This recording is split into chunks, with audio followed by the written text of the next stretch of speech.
Vamos a escudriñar entonces las escrituras. Fíjese cómo dice esta escritura.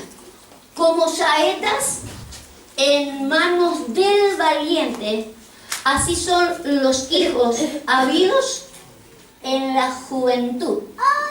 Bienaventurado el hombre que llenó su aljaba de ellos.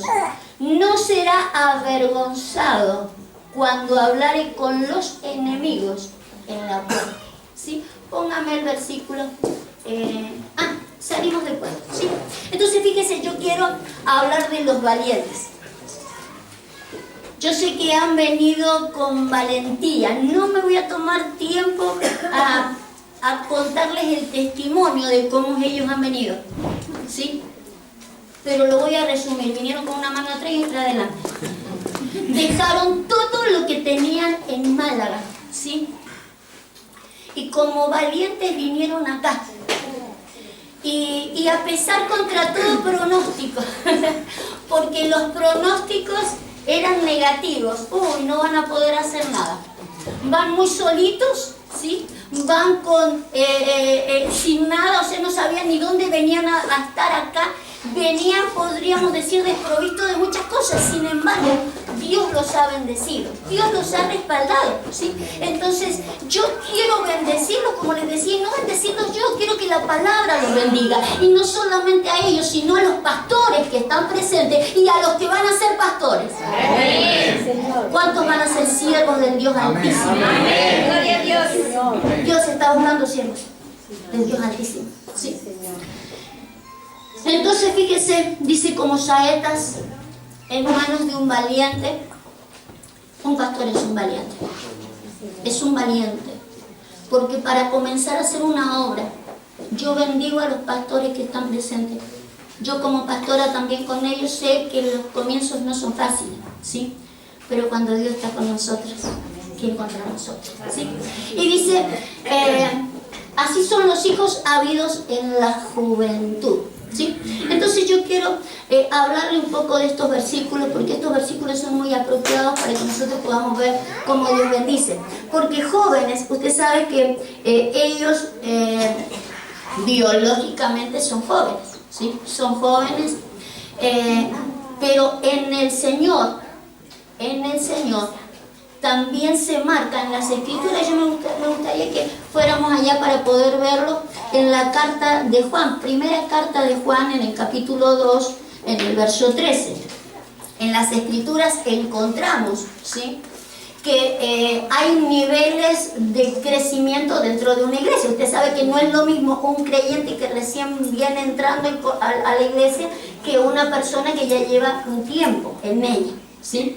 Entonces fíjese cómo el apóstol Juan establece en su iglesia estas 3 niveles de estatura, podríamos decir, dentro de la iglesia, ¿sí? Capítulo 2, verso 13.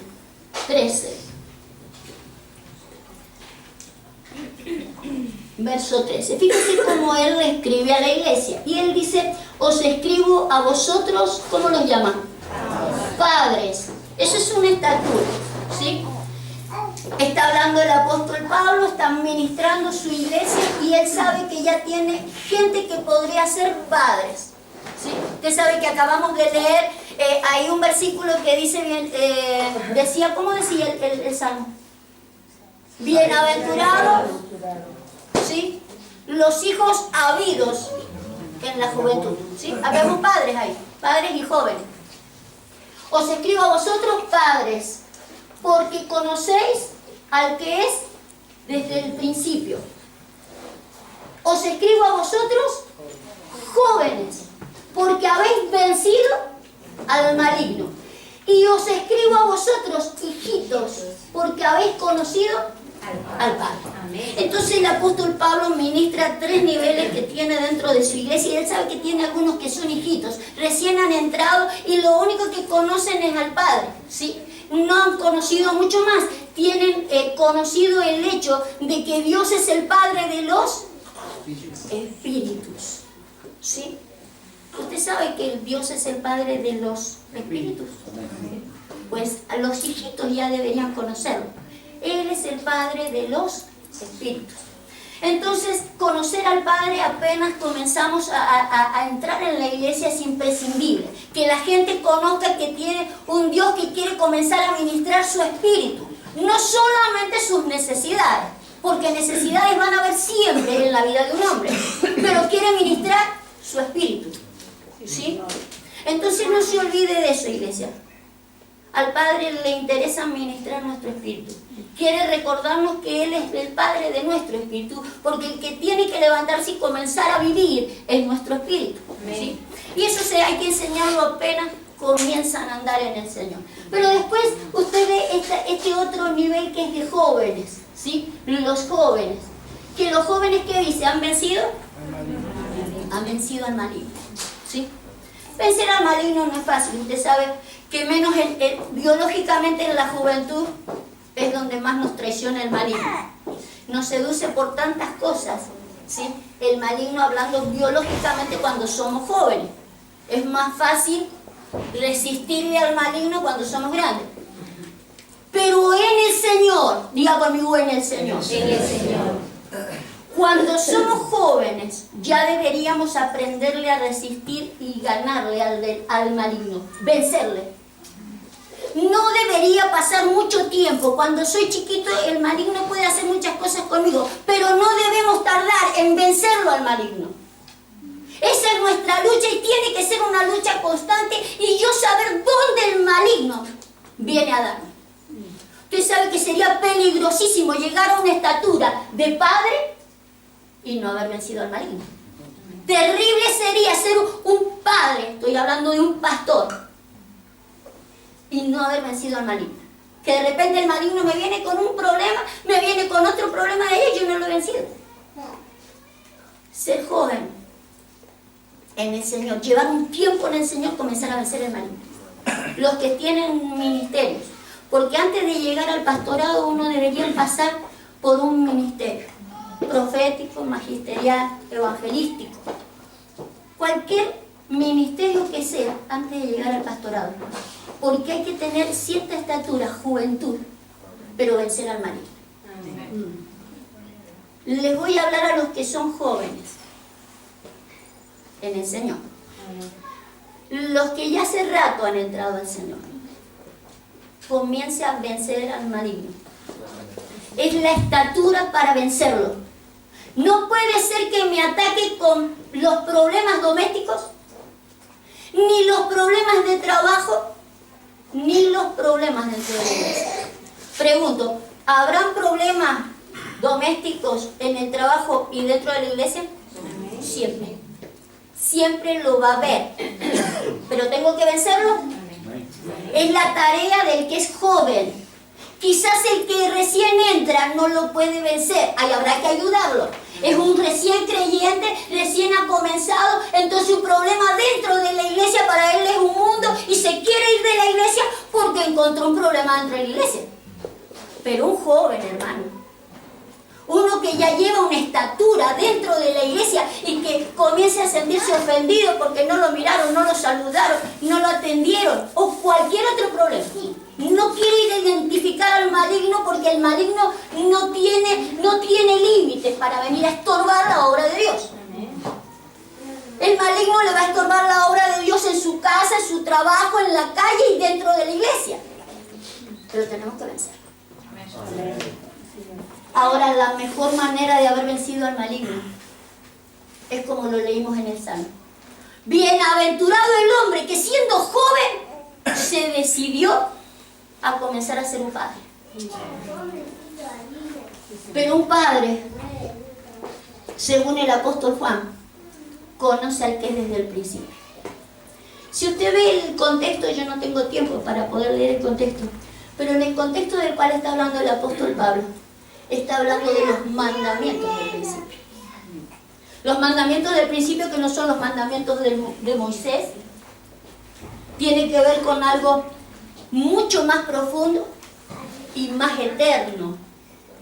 Conocer al del principio no solamente sería conocer los mandamientos del principio. Usted sabe que dice la Escritura que nosotros hemos sido escogidos ¿cuándo?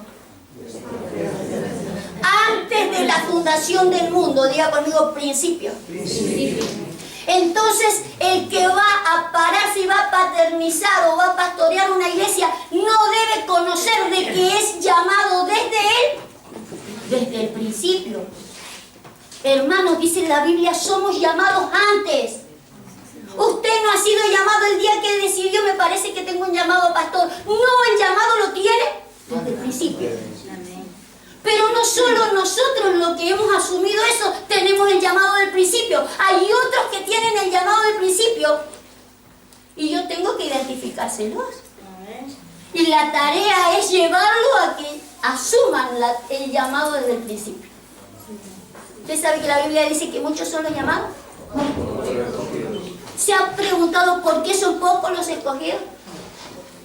¿No será porque no los hemos empujado a que se sientan escogidos y ocupen la dimensión a la cual han sido llamados?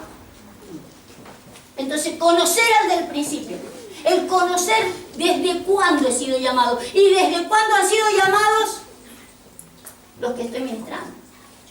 Ya sea mi casa o la casa del que sea. Porque me pueden invitar a ministrar una casa. Como hemos sido llamados desde antes de la fundación del mundo, desde el principio. Un padre es importante que conozca el principio. Usted está llamado desde el principio, no desde el día en que yo lo preparé en la casa y usted decidió venirse a Madrid. Entonces, pararse en ese llamado a nosotros nos afirma y nos sostiene, y cualquier cosa que el enemigo haga, yo le digo, ¿qué me importa? Yo voy a seguir adelante porque mi llamado me lo sostiene el que me llamó desde el principio. Hasta ahí vamos bien. Entonces, bendito el que, bienaventurado, decía, sí, vuélvamelo a poner para que se nos quede pegado lo que dice el Salmo 127. ¿Sí?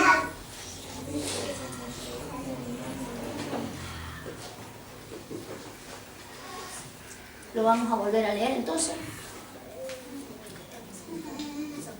Como saetas en las manos del valiente, ¿sí? Así son los hijos habidos en la juventud. Hemos hablado de la juventud, pero acá habla también de los hijos. ¿Y los llama cómo? Usted no me está leyendo la escritura. Como saetas, ¿en qué? En las manos de un valiente. Así son los hijos habidos en la juventud. ¿Sí? Entonces ahí habla también de los hijos, y los hijos son saetas. ¿Usted sabe lo que es una saeta, no? Alguien para lanzar, o para que esté sentado toda la vida ahí. Ojo, pastor, no vaya a ser que yo, este es el primer año, no vaya a ser que yo vengo dentro de 5 años y tenga todas las saetas usted sentada ahí. Porque las saetas son para lanzarlas. Amén. Las saetas tienen que ser lanzadas y dar en el blanco. ¿Sí? Saetas de salvación. Entonces las saetas son para ser lanzadas. Pero yo lo que le quiero mostrar es de que esto que estamos leyendo allí es un diseño de Dios. Póngame en Salmo, búsqueme Isaías 49. Isaías 49. Esto que leemos en el Salmo es un diseño de Dios. A Dios le place de que alguien, una vez que ha vencido al maligno, se pueda identificar con la paternidad. No debería pasar mucho tiempo entre nosotros sin que no nos identifiquemos. Así, yo tengo que tener hijos para Dios y lanzarlos como saetas, porque eso sería diseño de Dios, sería imitarlo a Dios. ¿Dice la Escritura que tenemos que ser imitadores de Dios? ¿Lo dice o me lo estoy inventando? Amén. Vale. Ser imitadores de Dios. Vale. Isaías 49:1. oírme costas y escuchar pueblos lejanos. Jehová me llamó desde el vientre de las entrañas de mi madre, tuvo mi nombre en mi memoria y me puso mi boca. Volvamos a leer eso. Y puso mi boca como espada aguda. Me cubrió con la sombra de su mano y me puso por saeta bruñida y me guardó. Entonces sería un diseño de Dios si yo me puedo manejar como dice el Salmo 127. Es un diseño de Dios porque Dios se maneja así. Dios a nosotros también nos llama saetas y nos guarda en su aljaba. Y nos guarda en su aljaba. ¿Sí? Pero después de haber puesto mi boca como, entonces habrá que preparar las bocas. Porque el Evangelio, o todo lo que habrá que añadirle al Evangelio, sale por la boca. Las palabras del Señor, las del Señor, son espíritu y son vida. Entonces, si le queremos dar vida a la gente, porque a eso se nos ha mandado, vamos a necesitar que mi boca está llena de palabras. Entonces, si Dios los prepara así, pastor, usted no menos. Usted no menos. Puso mi boca como espada aguda, me cubrió con la sombra de su mano y me puso por saeta bruñida y me guardó en su aljaba hasta el momento de lanzarme. Para que en el momento de yo ser lanzado yo tenga cosas en mi boca para saber ministrar a otros. Pero la idea es darle vida. Lo que sale por mi boca es para dar vida. Y vida en abundancia. ¿Sí? Entonces seguir el diseño de Dios es importante. Vuélvame al Salmo 127. Importante de que nosotros entendamos diseño de Dios. Yo quiero que diga conmigo diseño. Diseño divino. Vamos al Salmo. Que hable el Salmo. Como saetas en manos del valiente, así son los hijos sabidos en la juventud. Pero el Salmo no empieza ahí. Verso 1. Si Jehová no edificare la casa, ¿cómo se trabajaría? ¿Usted quiere trabajar en vano? ¿A usted le place pasar años y años en el Señor y que lo que haya hecho después sea Él? No. Si Jehová no edifica la casa, en vano trabajan los que la edifican. Si Jehová no guardare la ciudad, en vano velaría la guardia. Entonces, si yo no me manejo con los diseños de Dios, puede que esté trabajando en vano. ¿Qué sabe lo que es trabajar años? Y que después yo diga, ¿dónde está mi trabajo? Y mi trabajo haya desaparecido porque no ha sido guardado. Usted sabe que el enemigo no puede hacer nada que Dios no se le olvide jamás. El diablo no puede contra Dios. Si el diablo me tocó algo es porque Dios lo permitió, Dios sacó su mano. Entonces, si yo quiero ser guardado en todo lo que haga, en todo lo que emprenda, más me vale que lleve su formato. Porque después tendré queja. Y si tengo queja, es porque yo no encontré el diseño. Si usted ve como dice allí el Señor, ¿sí? Sigamos leyendo. Por demás os que levantéis de madrugada. No, yo me levanto a las 6 de la mañana y oro por mi gente para que Dios me la guarde. En vano. En vano. Usted sabe que hay otras religiones que ninguna religión ha dejado de orar. Toda religión ora. Los musulmanes oran y oran más que los cristianos, ¿o no? ¿Y hacen más desastre? No se trata de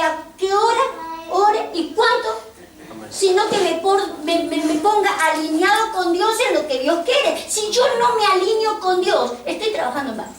Hay muchas religiones que están trabajando en vano y creen estar trabajando para el Señor, ¿o no? Por eso necesitamos la verdad, la necesitamos para poder trabajar y que yo no gaste mi vida trabajando y que después sea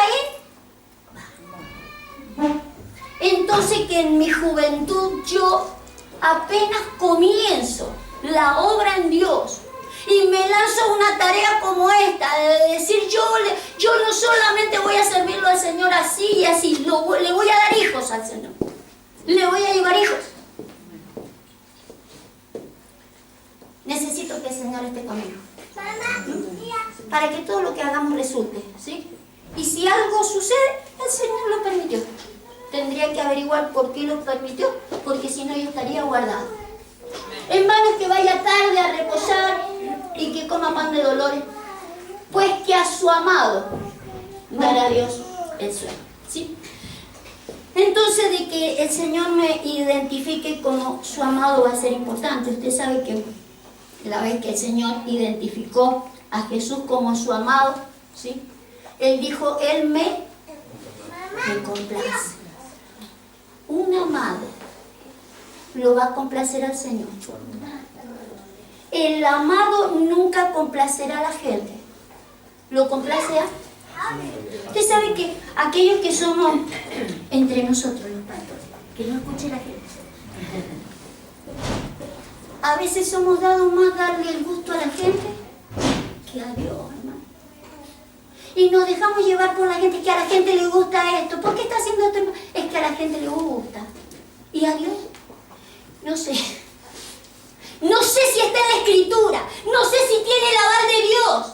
Y yo por darle el gusto a la gente, estoy edificando. Y edificando como a la gente le gusta y no como Dios quiere. A su amado dará Dios el sueño. Ese podrá descansar. Ese podrá descansar porque sabe que lo que está edificando es de Dios. Entonces reposa. Lo está complaciendo a Él, no complace a los demás. El Señor, cuando se oyó la voz de Él, dice, este es mi hijo amado que me complace, del que tengo complacencia. Pero no solo eso dijo. ¿Qué más dijo? ¿Se acuerdan? A Él, a este pónganle atención. A ese escúchenlo, porque ese lo va a llevar por completo. Usted sabe que un hijo escuchará. Un hijo tiene que escuchar. Un hijo se identifica con el hombre de Dios y lo escucha. Cuando no escucha, porque no lo ha identificado como el hombre de Dios enviado a su vida, le da lo mismo escuchar al fulano, le da lo mismo escuchar a cualquiera. Y de repente tiene su hombre ahí adelante, su padre, el hombre que Dios le ha puesto para que lo paternice. Y ese no le escucha. Dios tiene un diseño, diga conmigo, Dios tiene un diseño. Dios tiene un diseño. Dios tiene un diseño y nosotros tenemos que aprendérselo para que sea guardado. ¿Sí? Quisiera mostrarle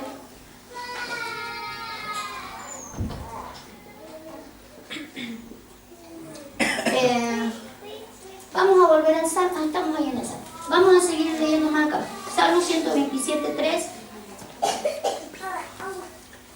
Fíjese cómo dice ahí, herencia de Jehová son los hijos.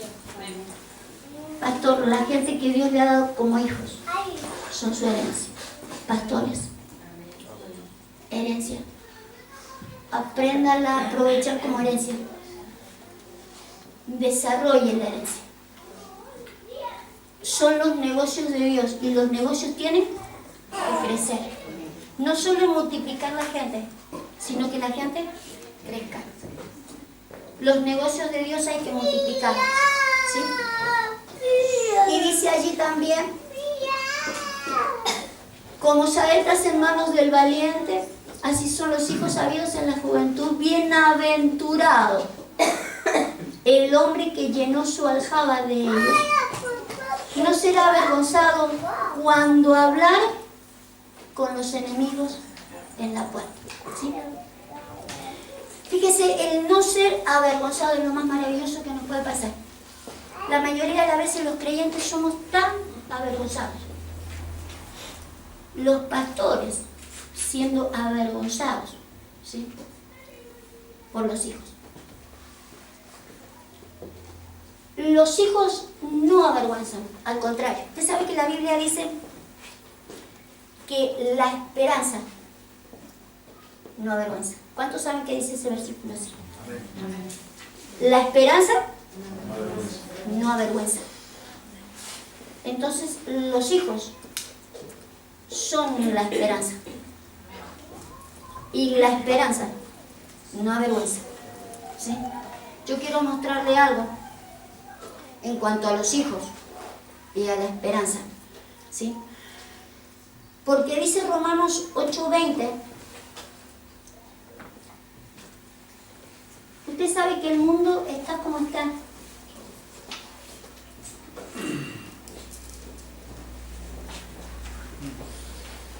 Por lo que dice este versículo. Voy a leer desde el 19 porque lo voy a usar después, aunque lo parafraseo. El anhelo ardiente de la creación es aguardar la manifestación ¿de qué? De los hijos de Dios. Porque la creación fue sujetada a vanidad, no por su propia voluntad, sino por causa del que la sujetó en esperanza. Porque también la creación misma será libertada de la esclavitud de corrupción a la libertad gloriosa ¿de qué? De los hijos, ¿sí? Entonces toda la creación está esperando a los hijos, la manifestación de los hijos, ¿sí? Hijos que no avergüenzan, hijos que traigan la esperanza, hijos que traigan la esperanza a la que fue sujeta la creación. La creación ha sido sujetada en esperanza por Dios, pero hay alguien que la sujetó en corrupción o en vanidad. ¿Sí? Vuelvo a leerla. La creación fue sujetada a... ¿Quién la sujetó a vanidad? No. El que la sujetó en esperanza es Dios. El que la sujetó a vanidad, ¿quién fue? El primer padre. Adán. Adán sujetó a toda la creación en vanidad. Por eso los hombres andamos, cuando andamos en la carne, andamos en vanidad. ¿Tiene que cambiar la vanidad por un andar en el Espíritu? ¿No es lo que la Escritura nos pide, que dejemos de andar en la carne para que andemos en el Espíritu? La Biblia dice que hubo quien la sujetó a vanidad, Adán. Pero hay un postrer Adán, Jesús. Y de allí nosotros, los postreros, serán lo que sujetaremos en la esperanza a la que Dios la ha puesto. Pero la esperanza son los hijos. Si no nos manifestamos como hijos, seguiremos avergonzando el Evangelio, avergonzando el diseño de Dios, avergonzando el propósito divino. Pero la creación toda está esperando. Y Dios ha dejado eso sujeto ahí a esperanza, para que nosotros nos manifestemos en esa esperanza, ¿sí? Los hijos se van a manifestar de esa manera. Por eso es importante que guardemos el diseño para que podamos manifestarnos en esperanza. Ya vamos a volver al Salmo para que usted lo pueda volver a entender. Yo quiero que me muestre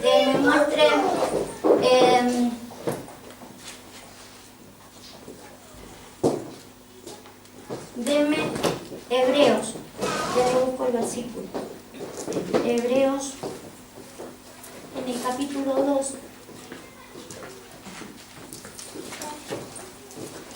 Diga conmigo, hijos. Bueno, no lo tengo anotado acá, vamos a adivinar. Hebreos capítulo 2, verso 10.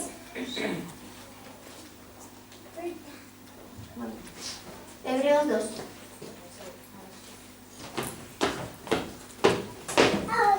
Fíjese, el versículo que vamos a ver ahora está hablando del Señor Jesús. ¿Sí?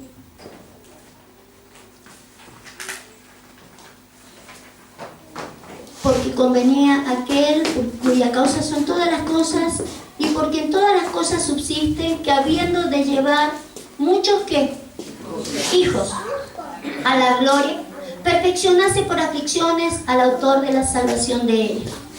Porque el que santifica y los que son santificados de uno son todos, por lo cual no se avergüenza de llamarlos. Está hablando del Señor Jesús. Él nos llama hermanos, diciendo, Él no se avergonzó de llamarnos hermanos, diciendo, y cita una escritura, ¿sí? Este es el Salmo 22, 22. Anunciaré a mis hermanos tu nombre, y en medio de la congregación te alabaré. Él no se avergonzó de llamarnos hermanos. ¿Usted se avergüenza de su hermano?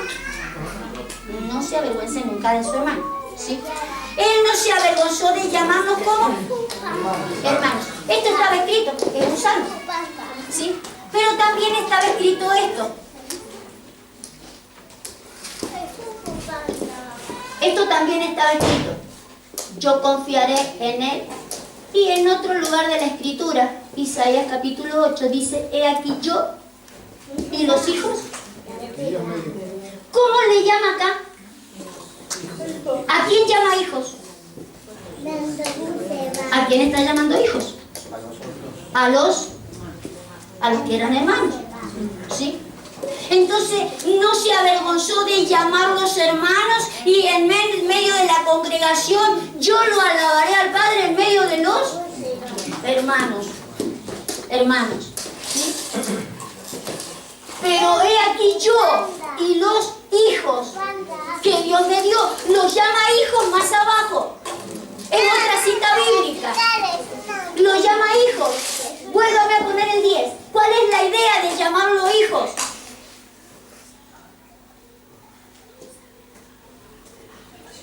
Porque convenía aquel por cuya causa son todas las cosas, y porque en todas las cosas subsiste, que habiendo de llevar muchos hijos, ¿a dónde? ¿Para qué son los hijos entonces? Para llevarlos a la gloria. No es lo mismo que yo lo alabe a Él en medio de los hermanos, a que me ocupe de decir, bueno, asumo mi rol de padre. Y voy a asumir el rol de padre, porque lo que tengo que hacer no solamente es alabarlo en medio de la congregación, sino que lo que tengo que llevarlos a la gloria. Para llevarlos a la gloria, tengo que asumir el rol de padre. Pastores, como hermanos, podemos alabarlo al Señor. Y hay distintas formas de alabarlo. Usted sabe que no solamente cantando se alaba al Señor. ¿De cuántas maneras se alaban al Señor? Pero para manifestarme como Padre, me tengo que llevar a la gloria. Jesús dijo, Padre, vuélveme a la misma gloria que tuve al lado tuyo antes de que el mundo fuera. Vivíamos una gloria antes de que el mundo fuera. La Biblia dice que tenemos que volver a esa gloria. Pero si yo no sujeto en la vanidad de la vida, ¿hay vanidad en la vida? Pero pregunto, si todo el tiempo estamos ocupados de lo que tengo, lo que no tengo, lo que necesito y lo que no necesito, ¿no estoy ocupado de las vanidades? Sí. Pero Dios quiere que yo vaya a la una paternidad para llevarme a la gloria. Una paternidad para devolverme el estado en el que Él me llamó. Me ha llamado en un estado para que yo me vuelva un escogido. Dentro del montón de llamados, que yo me vuelva un escogido. Y un escogido porque el mundo o la creación toda está esperando una manifestación. La de los hijos. Que se manifiesten los hijos. Está sujeta a esa esperanza. Él me está esperando. Dígame, está esperando. Y está esperando a mis hijos. A mí y a mis hijos. Pero con una gloria distinta. Si no, seguiremos a la gente sujetándolas a vanidades. todo lo que hay en el mundo es vanidad. Vanidad de vanidades. ¿Cómo dice Eclesiastés? Algunas cositas son vanidad. Todo. Salga de la vanidad. ¿Sabe el Señor de qué tengo necesidad? Pregunto, ¿sabe el Señor de qué tengo necesidad? Entonces, ¿por qué no clama a mí? Te responderé y te mostraré cosas ocultas que tú no conoces, no las vanidades que conoce todo el mundo. El mundo está sujeto a una vanidad y está esperando la manifestación de los hijos. ¿Para qué? Para que yo le lleve otra vanidad. O para que yo le lleve un secreto. O para que yo le lleve las cosas ocultas. Claro, hermano, Dios la sujetó a una esperanza. Y nosotros no les estamos llevando la esperanza. Pero para llevarle a la esperanza yo necesito hijos, yo no necesito hermanos dentro de una iglesia. Me refiero al que está parado acá adelante. Hay que llevar hijos a la gloria. Para llevarlos a la gloria no se puede tenerlos como hermanos. Abraham no pudo llevar a Lot a la gloria que Dios le entregó a Abraham. Porque se manifestó siempre como un sobrino. ¿Podría haber sido hijo? Claro que se podría haber manifestado como hijo, porque no tenía padre Lot. Abraham podría haber sido su padre y toda la herencia que Dios le dio a Abraham podría haber sido de Lot. Pero Lot siempre se manifestó como un sobrino. La iglesia no necesita sobrinos, la iglesia necesita hijos. Porque la esperanza está en los hijos. Vamos a ir a Job. 6:15. Diga, la esperanza está en los hijos.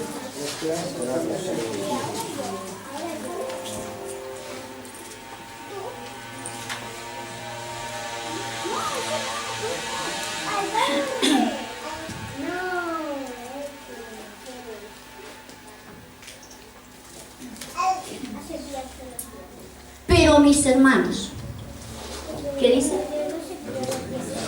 Me traicionaron. Pero mis hermanos me traicionaron. Como un torrente, pasan como corrientes impetuosas, que están escondidas por la helada y encubiertas por la nieve, que al tiempo del calor son deshechas y al calentarse desaparecen. Me traicionaron. Se apartan de la senda de su rumbo y van menguando y se pierden.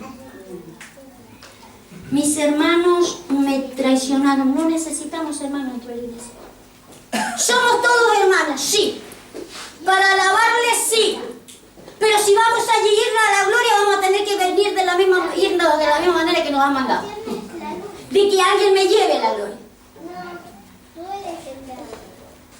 Y ahí no somos todos hermanos.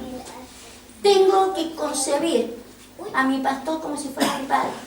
¿Por qué? ¿Para cambiarle el nombre? No. Seguirá llamándose pastor, pero tengo que verlo como un padre. Porque un padre corrige. Bueno, no voy a decirle todo lo que es un padre. Pero así como usted se manifiesta en lo natural, se tiene que manifestar acá. Con el amor que se le tiene a los hijos. Usted, a los que son papás, usted a los hijos les tiene envidia. ¿Se molestaría a los papás que los hijos fueran más grandes que uno? No. Los padres queremos que nuestros hijos hagan cosas más gloriosas que nosotros. Si yo he sido un médico, que él sea un especialista en no sé qué, pero que sea mayor que yo. ¿Por qué no ocurre eso en el evangelio? ¿Será porque me paga? ¿Por qué hay envidia y celo y contienda? ¿Por qué? Porque un padre no se puede comportar como un padre para que la gloria vaya cada vez en mayor, en aumento. La Biblia dice que era de gloria en gloria, de poder en poder, de victoria en victoria. Sin embargo, cada vez que alguien se quiere levantar, no. Me quiere robar la gloria. Pero por otro lado, el no tener al hombre de Dios como mi padre, que me va a direccionar, que me va a dar el mejor consejo. Lea el libro de los Proverbios en cuanto a los consejos de un padre. De un padre. De alguien que me va a llevar y me va a dimensionar, y la idea de Dios es llevarnos a la gloria. para gloria, ¿sí? Que nosotros salgamos de estar sujetos a la vanidad, primeramente la iglesia. La iglesia está muy sujeta a vanidad. La iglesia, hasta que no salga la iglesia sujeta a vanidades, no podrá hacer la tarea que está llamada a hacer, de que sea una bendición en medio del planeta. El planeta está sujeto a una esperanza, pero hasta que no nos manifestemos como la esperanza, y la esperanza son los hijos, porque los hijos no avergüenzan.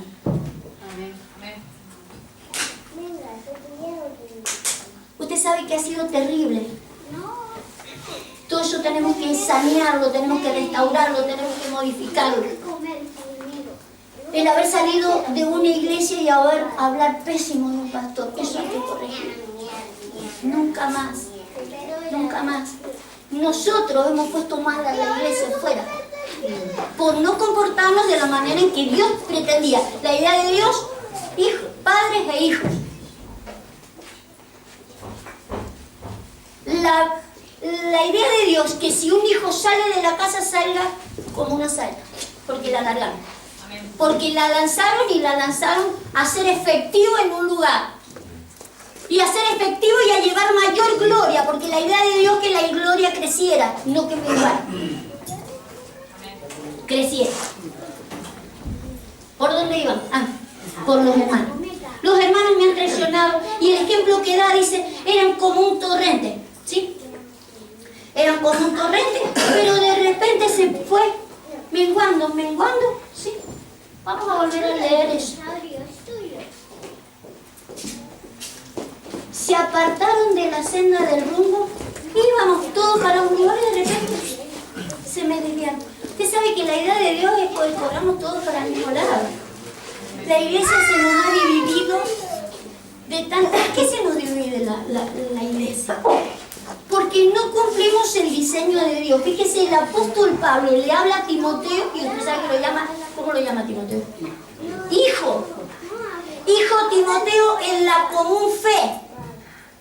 Él sabe que Timoteo tiene una común fe con él. Y en lo que va a llevar es el mismo diseño. Le dice, tú, Timoteo, sigue mi propósito, mi fe y mi carácter, y desde ese lugar vamos a hacerlo. Es más, después aclara, dice, no a todos los tengo del mismo sentir, porque no todos se manifiestan como hijos. Para poderle dar al blanco, para poder vencer al enemigo, para poder hacer una tarea sin vergüenza, necesitamos hijos. Pero necesitamos padres acá. La última promesa en el Antiguo Testamento la tiene Malaquías. Y dice, antes de que venga el día terrible, yo haré volver el corazón de los padres a los hijos. Y la de los hijos, tengo que volver el corazón. Es tiempo de volver nuestros corazones para poder hacer la obra efectiva. Para no traer más vergüenza a la iglesia, sino traer la esperanza.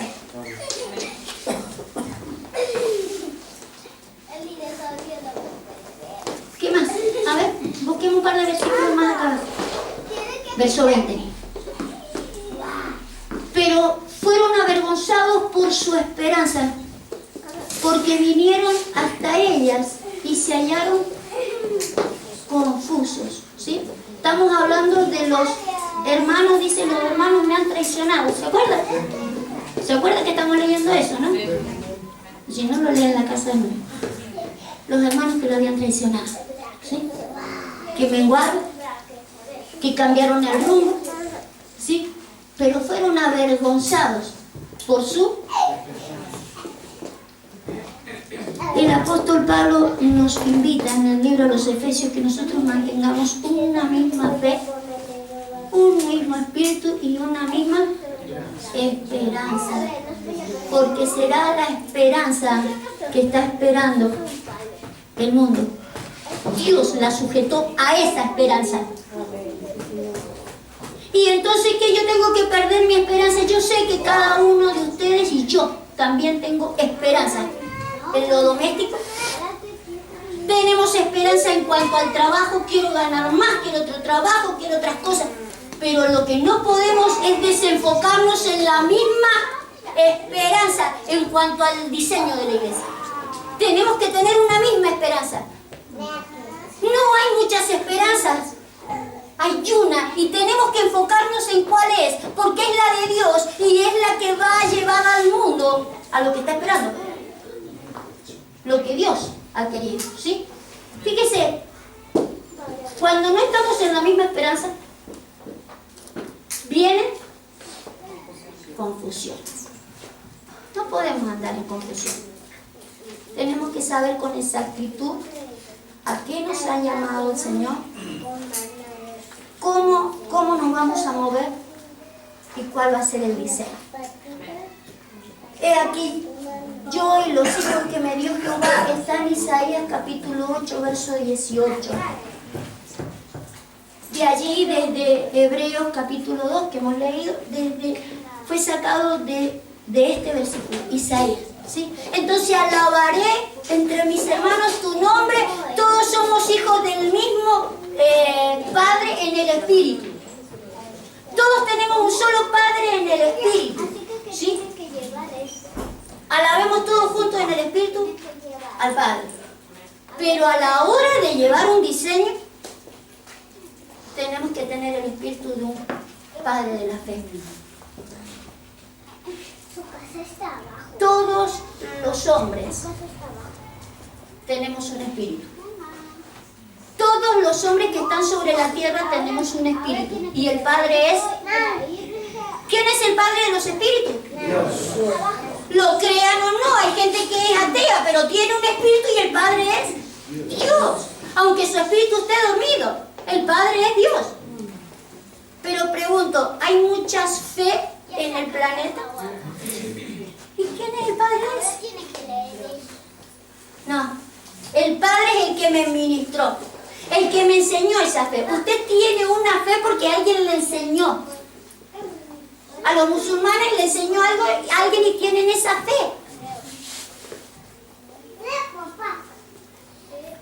Según el que me enseña, ese es mi Padre. Por eso yo tengo que asegurarme que lo que me estén enseñando sea lo correcto.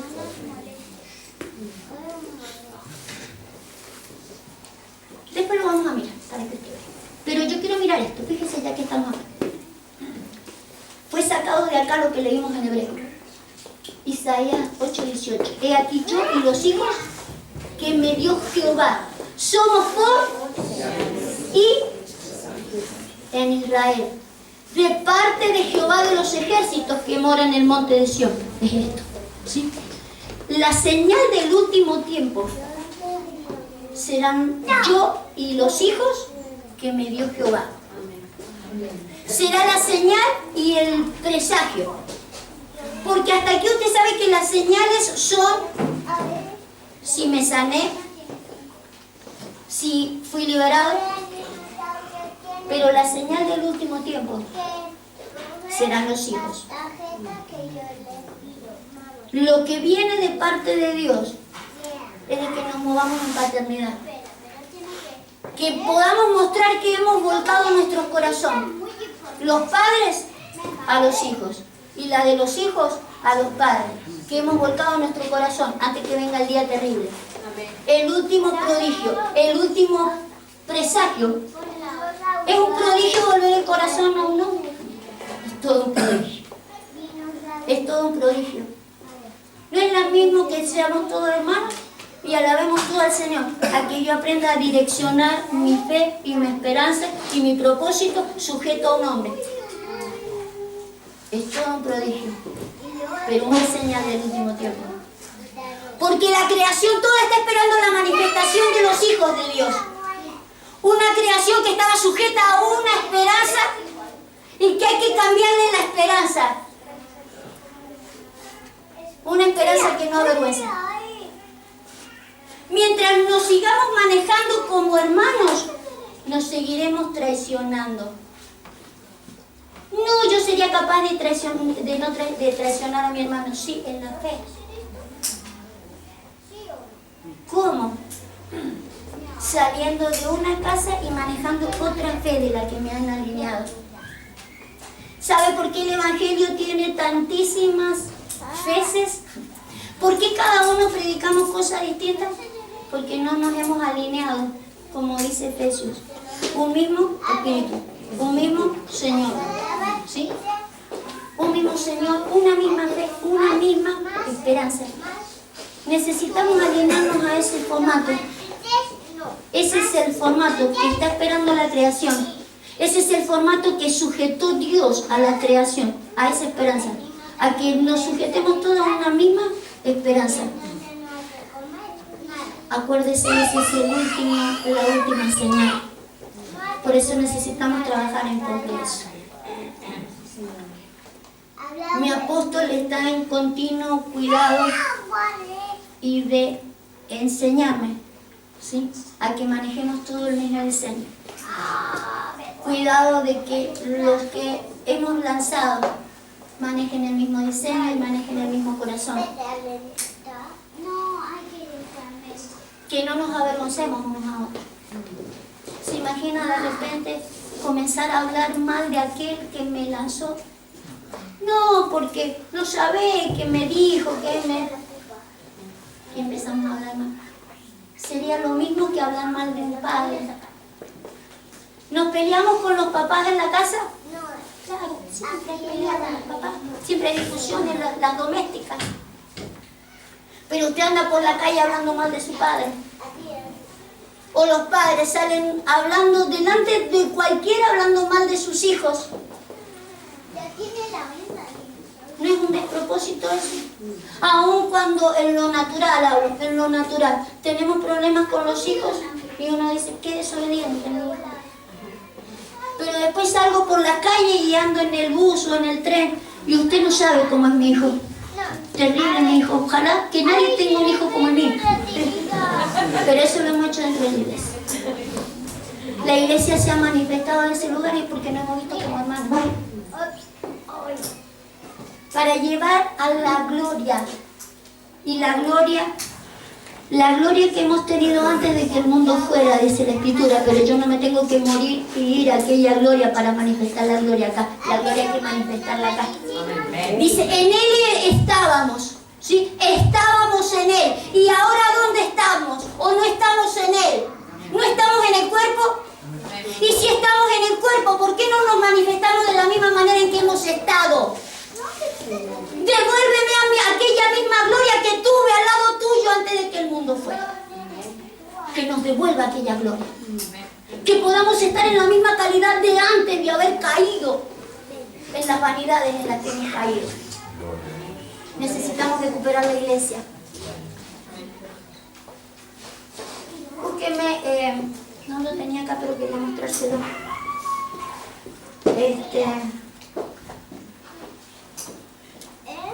Búsqueme Juan, el Evangelio de Juan, el capítulo 8, verso 31. El que hayamos creído en Él no es suficiente. Necesitamos alinearnos a un mismo diseño, a una misma esperanza. El Señor tiene una, nos tiene una. Y el formato es la paternidad. Si no, en vano trabajan los edificadores. Aquellos que tienen muchos años en el Evangelio. No hemos visto, yo sí lo he visto, iglesias grandes, tremendas, maravillosas, enormes. Y de repente, ¿dónde está ese trabajo? Usted sabe que es un trabajo la iglesia, es mucho trabajo. Hemos invertido en nuestra vida. Acá está nuestra sangre porque le dedicamos tiempo. Pero dedicarle tiempo a algo que después me dura un poquito y desaparece,